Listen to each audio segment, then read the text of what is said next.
May bagong laro na naman ng bata. Ito nga, binilihan ko siya ng bago niyang toys kasi sawa na siya sa mga toys na dati ko pang nabili. Kaya ayan, dahil bago yan, tingnan nyo, gustong gusto niya, ayaw niyang bitawan.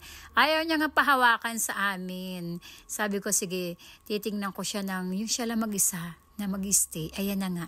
Talaga nakafocus siya dyan. Alam niyo ba yung toys na yan?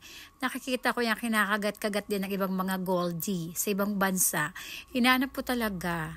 Sabi ko, ay parang gusto ko noon. Tapos nakita ko, mayroon din pala rito sa TikTok sa marketplace. Sobrang cute niya sa personal yung toys na yan. O tingnan niyo, kapag nakikita naming masaya sa amin si Baby Red, Mima, ang sarap-sarap sa pakiramdam. Simpleng toys, murang toys, pero tingnan nyo, napapasaya namin siya ng bongga. Akala niya may papasok ko. Ayan nga, may papasok si kuya, sabi niya. Kinuha ko, pero tingnan nyo, inagaw niya uli sa akin. Dumating na kasi yung kuya niya.